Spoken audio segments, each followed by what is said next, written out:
देखिए बाबू, केमिस्ट्री का first part है, ठीक है। सबसे पहले परमाणु स्ट्रक्चर के बारे में हम बात करने जा रहे हैं। परमाणु स्ट्रक्चर के बारे में सबसे पहले जो बताया था भारत का विद्वान था जिसका नाम था कणाद ऋषि।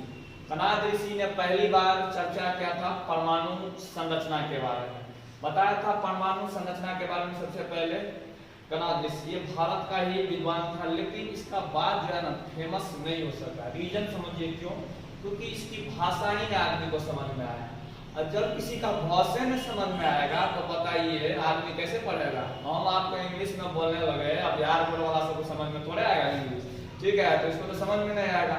तो इसी के लिए देखिए, सबसे पहले आप एक चीज और जानिएगा, बौद्ध धर्म में जो है और जैन धर्म में आप समझते होंगे बौद्ध धर्म ज्यादा फेमस हो गया, जैन, ठीक है, जैन धर्म डूब गया। रीजन क्या था? सबसे बड़ा भाषा था, क्योंकि बौद्ध धर्म वाला पाली भाषा में बात करता था और उस समय सबसे प्रचलित भाषा पाली भाषा था। लेकिन अब मतलब समझिएगा, इसी तरह से परमाणु संरचना के बारे में सबसे पहले हमारे भारत का एक ऋषि थे जिसका नाम था कणाद ऋषि, पहली बार चर्चा किया, ठीक है। लेकिन वो संस्कृत में बोलते थे, इसी के लिए इसकी बात फेमस नहीं हो सकी। इसके बाद आए थे जिसका नाम था जॉन डाल्टन। जॉन डाल्टन ने पहली बार परमाणु संरचना के बारे में चर्चा किया था, ठीक है। वो बोला परमाणु संरचना के लिए एक शब्द यूज किया था जिसका नाम था आइटम शब्द। अब आइटम का मतलब कुछ आप छोटे अलग बात समझते हैं, वो आइटम नहीं था। परमाणु का मतलब होता है आइटम, और आइटम का मतलब ही होता है गलत। ये भी आप भी जानते होंगे, आप सब समझते हैं वो आइटम, ठीक है। तो समझिएगा वो वाला जो है ना आइटम नहीं होता है, ठीक है। आइटम का मतलब जो होता है ना, आइटम का मतलब होता है कि गलत होता है, ठीक है। तो देखिए ये जॉन डाल्टन जो है ना बोला था कि आइटम को अब तोड़ा नहीं जा सकता है, इससे कोई छोटी पार्टिकल नहीं होगी। लेकिन आया आधुनिक वैज्ञानिकों ने इसका खंडी खंडी बना दिया। खंडी खंडी बनाने का मतलब समझिए, ये बांट दिया इलेक्ट्रॉन, प्रोटॉन और न्यूट्रॉन में, तीन भाग, इसके ज्यादा भी हुए भाग, ठीक है। इलेक्ट्रॉन प्रोटॉन तो हुआ ही हुआ, इसके बाद मेसॉन हो गया, न्यूट्रिनॉन हो गया, पॉजिट्रॉन हो गया, इत्यादि हो गया, ठीक है। ये आधुनिक वैज्ञानिकों ने इसे कई भागों में तोड़ा था। लेकिन अब बात करिएगा ना तो मूल रूप से तीन ही कण पाया जाता है किसी भी परमाणु में, इलेक्ट्रॉन पाया जाता है, प्रोटॉन पाया जाता है और न्यूट्रॉन पाया जाता है। तो इसको हम लोग तीन कण जो होता है मूल रूप से पाया जाता है। इसी तीन कण को हम लोग बोलते हैं मौलिक कण। क्या बोलते हैं? मौलिक कण बोला जाता है। मौलिक कण में भी दो भाग में बांट देते हैं, अस्थायी और अस्थायी। अस्थायी में हम लोग किसको रखते हैं? तो तीन चीज को रखते हैं, इलेक्ट्रॉन को रखते हैं, प्रोटॉन को रखते हैं और न्यूट्रॉन को रखते हैं। इलेक्ट्रॉन हो गया, प्रोटॉन हो गया और क्या हो गया? न्यूट्रॉन हो गया। अब आप जानते हैं क्लासरूम में दो तरह का स्टूडेंट होता है, ठीक है। एगो भूसकोला होता है, एगो पढ़ने में तेज होता है। जानबे करते हैं भूसकोला से खाली ज्यादा चक्कर पकड़ करेगा, पढ़ेगा लिखेगा कम, इधर उधर ज्यादा करता है। तो इसी के लिए हम या तो किसी भूसकोला को याद कर ले या तो तेजगढ़ा को याद कर ले। लेकिन भाई याद करने में फायदा है तेजगढ़े को, क्योंकि उसकी संख्या बहुत ज्यादा क्या होता है? कम होती है, ठीक है। तो ये सबसे पहली चीज हम अस्थायी जो मूल कण होता है इसके बारे में समझ लेते हैं। अस्थायी मूल कण में तीन चीज होता है, इलेक्ट्रॉन होता है, प्रोटॉन होता है और क्या होता है? न्यूट्रॉन होता है। ये तीन चीज जो होता है उसी को हम लोग बोलते हैं अस्थायी कण। क्या बोला जाता है? अस्थायी कण। अब देखिए परमाणु का संरचना जो होता है ना गोलाकार होता है, इस तरह से होता है परमाणु का संरचना, गोलाकार। परमाणु का संरचना कैसा होता है? गोलाकार होता है। समझिएगा, परमाणु का संरचना पूछे तो गोलाकार होता है। इसके अंदर देख रहे हैं बाबू, ये नाभिक होता है। क्या होता है? नाभिक। और इस नाभिक के अंदर में दो चीज होता है, एक होता है प्रोटॉन, एक होता है न्यूट्रॉन। क्या होता है? प्रोटॉन। ये बाहर वाला कक्षा हो जाता है, ये बाहर वाला क्या होता है? कक्षा हो जाता है। कक्षा मतलब ऑर्बिट, ठीक है। इसी में इलेक्ट्रॉन चक्कर लगाता है, इसी में क्या चक्कर लगाता है? इलेक्ट्रॉन। तो देखिए जो नाभिक के अंदर पाया जाता है उसको हम लोग बोलते हैं न्यूट्रिनॉन। क्या बोलते हैं इसको? न्यूट्रिनॉन। जो नाभिक के अंदर पाया जाता है इसको बोलते हैं हम लोग न्यूट्रिनॉन बोलते हैं, और जो बाहर होता है उसको हम लोग पूछते हैं इसको इलेक्ट्रॉन बोलते हैं। तो पूछता है क्वेश्चन, पहला क्वेश्चन इस बाबू बनता है कि न्यूट्रिनॉन हम लोग किसको बोलते हैं? तो आप याद रखिएगा, जो परमाणु के अंदर होता है उसी को हम लोग न्यूट्रिनॉन के नाम से जानते हैं। तो पूछेगा न्यूट्रिनॉन के अंतर्गत कौन कौन आता है? तो प्रोटॉन, ठीक है, और न्यूट्रॉन आता है, ठीक है। इसको हम लोग बोलते हैं न्यूट्रिनॉन। और बाहर में चक्कर कौन लगाता है? इलेक्ट्रॉन लगाता है। बाहर में चक्कर कौन लगाता है? इलेक्ट्रॉन। तो आप समझ गइएगा शायद कि हम न्यूट्रिनॉन किसके बोलते हैं, ठीक है, और इलेक्ट्रॉन किसको बोलते हैं। समझिए, नाभिक के अंदर में जो पाया जाता है ना उसी को हम लोग बोलते हैं न्यूक्लियन, क्योंकि न्यूक्लियस है, इसको क्या लगता है? न्यूक्लियस। लेकिन ये तो चीज आप बेसिक बात समझ, लेकिन इसका परमाणु का जो है मॉडल कौन दिया था? तो सबसे पहले दिया था परमाणु। अगर हम मॉडल का बात करते हैं तो सबसे पहली बार इसकी चर्चा किया था जे थॉमसन, और एक नंबर का बकलोल था। बोला कि देखिए ना वो क्या सिद्धांत किया था, वाटरमेलन का सिद्धांत किया था। वाटरमेलन होता है तरबूज का सिद्धांत, कहा तरबूजे रहता है परमाणु, समझिए बकलोला, तरबूज थोड़े परमाणु रहता है। देखिए यहाँ पे कहा कि तरबूज जो है ना, इसका लाल वाला भाग प्रोटॉन है, और बिया जो जानते हैं जिसको आप लोग बिया कहते हैं, और सीबीएसई बोर्ड वाला उसको बोलता है सीड। क्या बोलता है? सीड बोलता है। और गांव देहात में बिया, ठीक है, बिहार बोर्ड वाला से क्या बोलेगा? बिया, जिसको हम लोग बीज के नाम से जानते हैं, समझिए।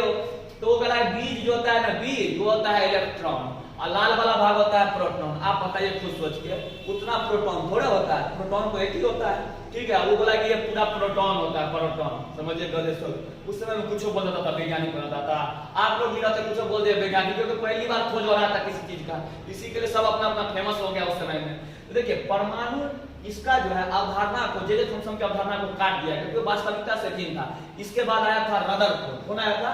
रदरफोर्ड। आप याद रखिएगा, इसके बाद आया था रदरफोर्ड। समझिए रदरफोर्ड के बारे में, ये जो रदरफोर्ड था ना, ये बोला था, ये क्या किया था, सोना का एक पतला सा चादर दिया था। ये मान लीजिए सोना का एक पतला सा क्या हो गया, चादर, और इस पे जो है आपको किरण गुजारा था, ठीक है। वो किरण कहां से लिया गया था? तो रेडियम से लिया गया था। रेडियम का खोज हो चुका था। रेडियम का खोज क्या हो चुका होता है, ये भी पता हो गया था कि रेडियम पे हो जाता है पॉजिटिव चार्ज होता है, ठीक है।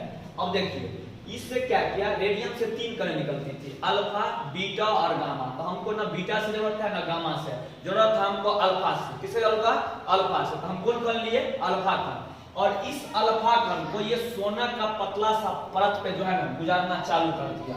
तो देखिए जब इसको गुजारा गया, पहला कण गुजरा, ठीक है, पहला किरण गुजरा, फिर दूसरा किरण गुजरा, फिर तीसरा किरण गुजरा। इस तरह से टोटल 20,000 किरण को गुजार दिया गया। कितना किरण को गुजार दिया गया? 20,000 किरण टोटल गुजरा। समझिए यहाँ पे 20,000, ठीक है। 20,000 में से आप समझिएगा एक जो किरण है ना, यहाँ पे लगने के बाद थोड़ा विचलित हो गया, ठीक है, और इधर से लगने के बाद थोड़ा विचलित हो गया। इसके बीच में प्लस चिन्ह है, इसको समझिए प्लस कैसे आया था, इसको बाद में थोड़ा विचलित हुआ। देखिए बाबू, सबसे पहली चीज, अब देखिए यहाँ पे आया जो किरण है थोड़ा विचलित हुआ। विचलित क्यों हो गया इसको समझिएगा। सबसे पहली चीज देखिए, 20,000 किरण में से अधिकांश किरण जो है ना सीधा निकल गया। तो रदरफोर्ड बोला कि देखिए ये जो है परमाणु का अधिकांश भाग क्या है, खोखला है। परमाणु का अधिकांश भाग क्या है, खोखला है। जैसे आप समझिए, अगर मान लीजिए कि हम क्लासरूम में, आई क्लासरूम से पूरा बेंच डेस्क को निकाल दिए, आप कोनों को आंख बंद करके बोले इस पार से इस पार हेलो, ये हेलेगा तो इसे हम पूछेंगे कि बुआ इस क्लासरूम में कुछ तुमको टकराया है, तो कहेगा नहीं सर, ये तो उसका पूरा भाग खाली है, कुछ बीच में नहीं है, ठीक है। असला को बेंच डेस्क से टकरा जाएगा, मुंह कान फट जाएगा, तो बोलेगा कि हाँ उसमें तो है कुछ ना कुछ। लेकिन अधिकांश किरण क्या है, सीधे चला गया। तो बोला कि परमाणु का अधिकांश भाग क्या है, खोखला है। एक किरण जो था, मतलब कि कुछ किरणें जो है ना यहाँ पे टकराने के बाद, समझिएगा यहाँ टकराया और विचलित हो गया। तो इसके हिसाब से जो रदरफोर्ड दूसरा सिद्धांत क्या दिया, इसको समझिए। रदरफोर्ड दूसरा सिद्धांत ये दिया, बोला कि परमाणु का जो है ना ये साइड वाला जो भाग है, वहां पे जो चार्ज है, ठीक है, वहां पे अगर चार्ज हो गया पॉजिटिव चार्ज, क्या चार्ज है, पॉजिटिव, ठीक है। समझिए पॉजिटिव चार्ज कैसे बोल दिया, अपने मन से तो नहीं बोला होगा। आप देखिए, अगर आप जानते हैं लड़का रहेगा तो रिपल्सन होगा कि अट्रैक्शन होगा, तो भैया यहाँ पे क्या होगा, रिपल्सन होगा। और लड़की रहेगा तो क्या होगा, लड़की रहेगा तो रिपल्सन होगा। लेकिन लड़का रहेगा तो आप बताइए क्या होता है, अट्रैक्शन। तुरंत मुस्कुरा दी उधरों से, समझ जाइए मामला क्या है बेटा, पीठ, समझिए यही बात हो गया। तो यहाँ पे तो कहा कि इसका मतलब यहाँ पे कौन चार्ज है, प्लस चार्ज। आपको पहले ही बता देते, रेडियम पे भी खोज हो चुका था पॉजिटिव चार्ज है। तो इसी के लिए क्या हो गया, रिपल्सन हो गया, ठीक है। अगर माइनस रहता तो इसको खींच लेता अपनी ओर, इसको खींचा नहीं अपनी ओर, इसको मतलब विचलित कर दिया, साइड से चला गया। तो पहला बार बोला रदरफोर्ड, पहली बात बोला कि परमाणु का अधिकांश भाग खोखला है, क्योंकि अधिकांश किरणें सीधे गुजर गई थी, ठीक है। कुछ किरणें विचलित हुई, तो बोला कि परमाणु का जो है बीच वाला जो भाग होता है वहां पे कौन चार्ज होता है, पॉजिटिव चार्ज होता है। कौन चार्ज होता है? और जब एक किरण सीधा बीचों बीच टकराया, देखिए ना एकदम सीधा पीछा हट गया, सीधा क्या हो गया, पीछा हट गया। तो तीसरा सिद्धांत रदरफोर्ड दिया क्या, कि परमाणु का जो बीच वाला जो भाग होता है ये क्या है, ये ठोस है। क्या है ये, ठोस है। और इसी ठोस को बोला क्या चीज है? नाभिक। क्या बोला ये? नाभिक। क्या बोल दिया इसको? नाभिक बोला। तो पूछेगा कि नाभिक का खोजकर्ता बताइए कौन था? तो कौन है? तो भाई रदरफोर्ड है। नाभिक का खोजकर्ता कौन हो गया? रदरफोर्ड है। नाभिक का खोजकर्ता पूछेगा तो कौन होगा? रदरफोर्ड। याद रहेगा कि नहीं आएगा? ठीक है। अब देखिए इसमें प्लस चार्ज भैया कैसे आ गया?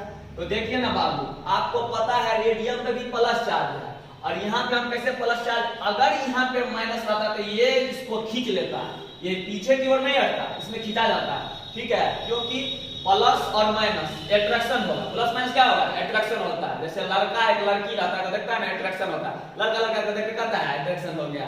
तो ससुरा उधर मुंह घुमा लेता है। देखिए लड़की लगा तो थोड़ा केनो रहे, बकलोलियो रहे तो वो कभी खराब जल जाते होइएगा। ठीक है, तो अट्रैक्शन। तो पूछेगा कि इसी कारण से यहाँ पे बोला गया कौन चार्ज है? प्लस चार्ज है। तो पूछेगा कि नाभिक का खोज कौन किया था? आप याद रखिएगा, रदरफोर्ड। कौन किया था नाभिक का खोज? रदरफोर्ड किया था। याद रखिएगा, नाभिक का खोज कौन किया था? रदरफोर्ड। अधिकांश भाग खोखला ये बात किसने बताया था? रदरफोर्ड। कौन बताया था? रदरफोर्ड बताया था। ठीक है, अधिकांश भाग खोखला इस बात को किसने बताया था? रदरफोर्ड ने बताया था। कोई दिक्कत है? अब देखिए कुछ आदमी का होता है ना खोखरने वाला, खोखरता रहता। देखिए कोई आदमी होता है ना अंदर तक जाएगा, खोखरेगा खोखरा। रदरफोर्ड सोच रहा है इतना ही खोज दिया, खुश हो गया एकदम, कहा कि वाह हम तो वैज्ञानिक हो गए। ठीक है, अब क्या हो गया? वैज्ञानिक हो गया। इतना खुश होकर मजा करने लगा। तब तक आया एक वैज्ञानिक का नाम था, जिसका नाम था गोल्डस्टीन। ये क्या किया? कहा कि रे रदरफोर्ड कहाँ खोजा है नाभिक को? कहा कि हम नाभिक को खोखरते। इसको खोखरना शुरू किया, शुरू किया। एगो कन हाथ लग गया इसको भी। ठीक है, कन क्या लग गया? हाथ लग गया। दौड़ते दौड़ते क्या किसके पास गया? ये रदरफोर्ड के पास। कहा कि ये काम को मिला अंदर में? तब कहता है कि नहीं, ये काम तो नहीं मिला। कहा कि अब हम हूँ वैज्ञानिक। क्या हो गया? अब हम हूँ वैज्ञानिक। तो गोल्डस्टीन ने किसकी का खोज कर दिया? न्यूट्रॉन का। सॉरी, गोल्डस्टीन ने खोज किया था आपको प्रोटॉन का। किसका खोज कर दिया? प्रोटॉन का खोज कर दिया। तो पूछेगा गोल्डस्टीन किसका खोज किया? प्रोटॉन का। इसके बाद एक वो जो है ना वैज्ञानिक था, जिसका नाम था चैडविक। क्या नाम था इसका? चैडविक। वो गया ना गोल्डस्टीन से पूछा, रे बता ये प्रोटॉन तुमको कहाँ मिला? कहा कि ओल के अंदर में मिला है। उस और कोरियाने लगा। कोरियाते वो कौन इसको और हाथ लगा, इसको भी हाथ लगा। दौड़ते क्या गोल्डस्टीन पे कहा कि देख तो इको मैच करता है। तो कहता है नहीं, ये तो दूसरा कौन है। ठीक है, तो कहा कि अब हम वैज्ञानिक। वो कहा क्या थे? हम वैज्ञानिक। ये जो खोज कर दिया किस चीज का? याद रखिएगा, न्यूट्रॉन का। किसका खोज किया? न्यूट्रॉन। बताइए बाबू, प्रोटॉन का खोज कौन कर दिया था? गोल्डस्टीन। और न्यूट्रॉन का खोज कौन कर दिया? चैडविक। कौन कर दिया? चैडविक। अब एक वो आया जिसका नाम था जे थॉमसन। वो गया इस दोनों को पूछा, तुम दोनों के कौन कहाँ मिला? कहा कि अंदर में मिला। उसका सब अंदर में घुस रहा है, हम कहीं बाहर से बाजी देखते हैं इसको। ठीक है, वो क्या कहा? बाहर से देखते हैं। वो जो है बाहर में खोजने लगा। खोजते एगो कोने का पूरा हाथ लगा। ठीक है, ये दौड़ते क्या किसके पास? पहले गोल्डस्टीन के पास। कहा कि देख ये कौन मिला है? कहा कि नहीं ये कौन नहीं है मेरे पास। फिर कहा गया चैडविक के पास। देखते वो कौन है? तो कहा कि नहीं है। कहा कि अब हम वैज्ञानिक। क्या हो गया? हम वैज्ञानिक। अब बताइए, ये खोज कर दिया इलेक्ट्रॉन का। किसका खोज कर दिया? इलेक्ट्रॉन का। प्रोटॉन का खोज किया गोल्डस्टीन। न्यूट्रॉन का कर दिया कौन चीज? चैडविक। और इलेक्ट्रॉन का खोज कौन कर दिया? J Thomson. कौन कर दिया? J Thomson. 3 गो कण का खोज कर दिया। अब घुसिया गया रदरफोर्ड का। रे सोचरा हमरे कॉपी सब करके वैज्ञानिक बन गया। हम खोज किए ये नाभिक का। सोचरा में जाके खोज रहा कहाँ। देखो हमरे कॉपी करके सब वैज्ञानिक बना। बेचारा का एकदम गुस्सा आया, क्योंकि आज देखिए हमको भी पढ़ाने में फायदा होता। सारा चीज का ई बकलोल है कि खोज कर दिया। आप लोग भी देखते एक को पकड़ लेते हैं, बैठल रहते हैं। भाई ऑप्शन लेके चल एगो का। ठीक है, नहीं तो गड़बड़ हो जाएगा सिस्टम। ठीक है, कहूँ दोसर से बतियाने लगी तो गयो काम से। ठीक है, इसी के लिए ऑप्शन लेना। ठीक है, कभी भी ऑप्शन लेके चलना। अगर ये रदरफोर्ड ये काम कर दिया रहता तो क्या कोई किसी का नाम होता? नहीं होता। तो रदरफोर्ड के खुश से तुम लोग हो जाता नहीं, एकदम खुश है, यही है जिंदगी। ठीक है, अरे भाई जिंदगी नहीं है, आओ सनवा जाओ सनवा वाला काम रखना अगर करना भी बेटा तो। ठीक है, नहीं तो बर्बाद हो जाएगा इसी चक्कर में। समझे यहाँ पे? तो ये वाला जो बात थी, ये सारी घटना इसको समझिए। अब देखिए इलेक्ट्रॉन का खोज कर लिया और रदरफोर्ड बेचारा बड़ा गुस्सा आ गया। कहा सोचना सब वैज्ञानिक हमने कॉपी करके बन गया। तब इसको बोला, पकड़ा इसको जे थॉमसन को। कहा सुन इधर, तुमको इलेक्ट्रॉन किधर मिला है? तो कहता है कि हमको तो बाहर में मिला, हमको अंदर में थोड़े मिला है। ये दोनों बकलोला को तो मिला अंदर में, हम बहरे में खोजना शुरू कर दिए। कहा कि चलो देखते हैं कहाँ मिला। तो जब इसको रदरफोर्ड इस इलेक्ट्रॉन को देखा ना, तो देखा ये बाहर में, कहा कि ओ रदरफोर्ड कौन दिमाग लगाया कि इलेक्ट्रॉन तो है ये गोल गोल घूम रहा है, इसका मतलब इलेक्ट्रॉन किस पथ पे घूम रहा है, वृत्तीय पथ पे। तो वृत्तीय पथ का खोज पूछेगा कौन किया था, तो रदरफोर्ड किया था। फिर चैडविक घुसिया क्या रदरफोर्ड पर, कहा तुम थोड़े खोजा है, तो हम खोजे है, बस तुम बोल दिया गोल गोल खोज रहा है वृत्तीय पथ पे, तो तुम थोड़े बोलेगा इलेक्ट्रॉन। कहा कि तुम हमसे पूछ के थोड़े खोजा था कि इलेक्ट्रॉन बाहर में घूम रहा है, ठीक है, हम बताएं कि इलेक्ट्रॉन कहां पे, वृत्तीय पथ पे। दोनों में हो गया विवाद, दोनों में क्या हो गया बाबू, विवाद हो गया। ये क्लास थोड़ा लंबा हो जाएगा, बस हम कल देखेंगे, आगे करेंगे वीडियो को, बस आप इतना पहले समझ लीजिएगा। पूछेगा प्रोटॉन का खोजकर्ता कौन हो गया, तो याद रखिएगा ये हो जाएगा आपको गोल्डस्टीन। न्यूट्रॉन का पूछेगा तो याद रखिएगा चैडविक, न्यूट्रॉन का क्या दिएगा चैडविक, और इलेक्ट्रॉन का पूछेगा तो क्या रखना था, जे थॉमसन। नाभिक का खोज पूछेगा तो कौन किया था, तो रदरफोर्ड। इलेक्ट्रॉन वृत्तीय पथ पर घूमता है, ये कौन खोज किया था, तो आप रखिएगा रदरफोर्ड। क्या रखिएगा, रदरफोर्ड, ठीक है, क्या बोलिएगा, रदरफोर्ड बोलिएगा। समझिए कितना चीज का एक खोज कर दिया कौन, ये चाहे मतलब कि आपको समझिए प्रोटॉन का पूछेगा खोजकर्ता कौन है, तो याद रखिएगा प्रोटॉन का खोजकर्ता कौन हो गया, गोल्डस्टीन। न्यूट्रॉन का पूछेगा तो चैडविक, और इलेक्ट्रॉन का पूछेगा तो जे थॉमसन। नाभिक का खोज पूछेगा तो रदरफोर्ड, और पूछेगा इलेक्ट्रॉन वृत्तीय पथ पर चक्कर लगाता है, ये खोज किसने किया था, तो इस खोज को भी रदरफोर्ड ने किया था। किसने किया था, रदरफोर्ड। कौन किरण गुजारा गया था, तो ये भी याद रखिएगा अल्फा किरण गुजारा गया था। कुल किरण कितनी गुजारी गई थी, तो 20,000, जिसमें से अधिकांश किरणें सीधी चली गई थी। अधिकांश किरणें क्या चली गई थी, सीधे, मतलब, और कुछ किरणें जो है टकरा के विचलित हो गई थी, और एक किरण पीछे हटा था, ठीक है। ये सारी की सारी घटनाएं, ये जो है आपका परमाणु स्ट्रक्चर। बाबू अगला क्लास जो है आगे हम देखेंगे। आपको अच्छा लगे वीडियो तो लाइक कीजिएगा, सब्सक्राइब कीजिएगा, ठीक है। और ये बीएम क्लास में हमेशा आपको क्लास मिलता ही रहता है। कभी बीएम सर मैथ का क्लास देंगे, एक मैम आती है वो जूलॉजी आपको पढ़ाती है, कभी कभी हम बॉटनी भी डालते हैं, ठीक है। अभी मेरा केमिस्ट्री का एक भाग है, कभी हम हिस्ट्री का भी एक बार आपको दे देंगे क्लास, ठीक है। तो आप थोड़ा इस देखिए, थोड़ा जो है कोरोना वायरस है, जानते ही, अब समस्या थोड़ा समाधान होते जा रहा है। धीरे धीरे लगता है कि 30 तक ये हमारी क्लास पूरी तरह से खुल जाएंगे। आप लोग उसको देखते रहिएगा, जब तक आप घर में बैठते हैं तो कुछ ना कुछ करते रहिए, क्योंकि देखिए समय आपके लिए नहीं बैठा है, ठीक है, समय निकल रहा है। फॉर्म आएंगे, कंपटीशन होगी, आपको लगता है ना जब एग्जाम आएगा तब तैयारी करेंगे, ऐसा काम मत कीजिए। एग्जाम आता रहता है, जाता रहता है, आप तैयारी कीजिए। क्या है, अगर हमारे देश में युद्ध होगा उस समय सेना को बहाली किया जाता है, नहीं करता है सरकार, ठीक है। पहले से सेना को हम तैयार रखते हैं, खिला पिला के, युद्ध हो न हो भैया तुम रेडी रहो, जिस दिन होगा उसी दिन तुमको क्या होना है, जाना है। जब सरकार एग्जाम ले आप तैयार रहिए, हमको क्या करना है, एग्जाम को फेस करना है, तो हम सेना की तरफ क्यों न तैयार हैं, ठीक है। एक चोर की तरफ तैयार बेटा मत रहना, ठीक है, हमेशा सेना बनना, और ये जिगरा भी होना चाहिए सेना बनने के लिए। इसके लिए तुमको मेहनत करना पड़ा और जुनून की जरूरत है। जिसमें ये जुनून आ गया ना, उस दिन इसके लिए कंपटीशन क्या, दुनिया का कोई भी काम बड़ा नहीं है, ठीक है। मैं इतना ही बात करना चाहता हूँ, ठीक है। आप जब आपको अच्छा लगे वीडियो तो लाइक और सब्सक्राइब जरूर करें।